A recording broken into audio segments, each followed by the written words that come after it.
Hi there, just to say this is a short snippet from this week's main episode, which was published on Wednesday as always. If you want the full episode, you can find it just below this one. What's the limitations of learning as a spiritual student? Well, again, there's many levels to look at this one. Fundamentally, what I've realised recently is that to learn, you have to construct subject and object. To learn, and I'll speak personally right now, to learn, I have to construct the teacher. I mean that I'm being very literal when I say that. I have to sort of imagine a need that I have. I have to imagine that I do not know my own true nature right now. And then I have to go out and then I have to find like a book or a podcast or something. And yes, I still read books and I still listen to podcasts about these topics. I have to do that, and then I have to sit there and listen to them, thinking that they know something I don't. Now, from one perspective, this is okay, but from another, it's really not okay, because my own true nature is ever present, and I cannot not know it. And thinking I don't know it is really a delusion. I used the word tail chasing last week. I said in my Wednesday episode, I said that basically spirituality is essentially tail chasing.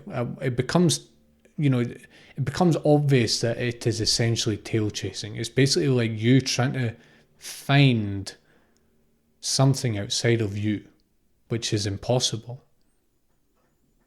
And so as a student, you are literally, you have to be careful with how you interpret this, but I'm going to say it in a blunt way and I'm going to explain it. You literally create your teachers.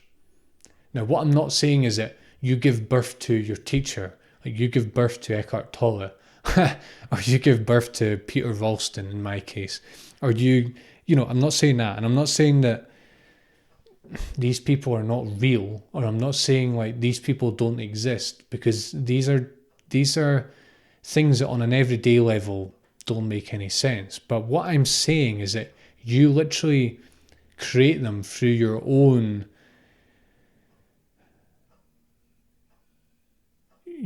tail chasing and your own sort of denial of who you are. And who you are is ever present, and it is not a concept.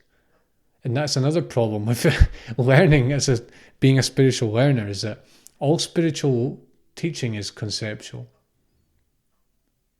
No matter how good it is, doesn't matter, it could be the best spiritual teaching ever.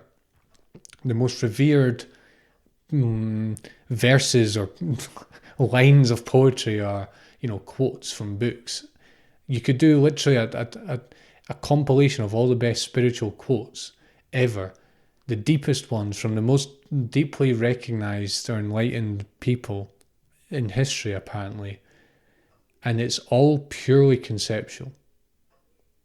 It's just that all that is words. That is literally all it is. Now, I'm not saying they're not powerful words. What I'm saying is that they are words. And just because of that, they are limited. And at some point, you have to learn to stand on your own 2 feet. And you have to realize that the deepest teacher is, let's call it nounness awareness, let's call it boundless awareness, let's call it non-dual awareness. That is the deepest teacher, because that is who you are, and there's nothing outside of that. And anything you think is outside of it is actually not. And that includes all your teachers and all the books and all the podcasts. It includes your entire spiritual path. So engaging as a student, I'm not saying it's not necessary on a practical level for a certain amount of time, but eventually it becomes a roadblock. And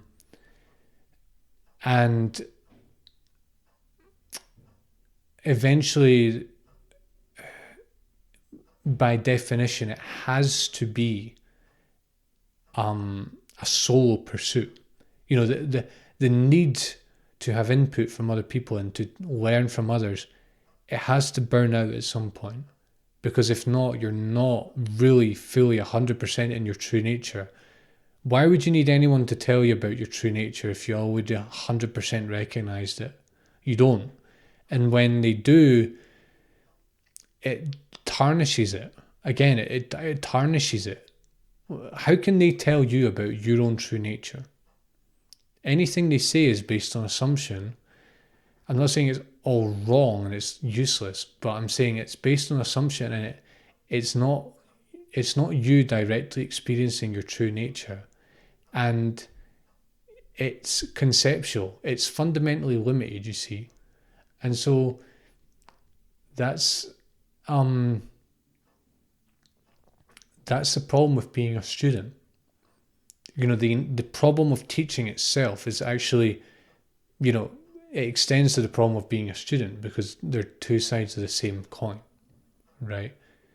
You don't lack anything that your teachers are trying to tell you. You might believe you do. You might think you need to seek for another 10 years. And maybe you do. Like, maybe you need to do that. Right? I don't know. I mean, I meditated pretty intensely for 10 years. And it certainly felt like I needed to do that.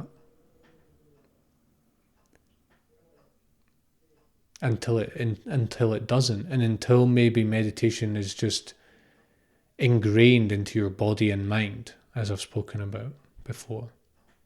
Hi there, just to say this is a short snippet from this week's main episode, which was published on Wednesday as always. If you want the full episode, you can find it just below this one.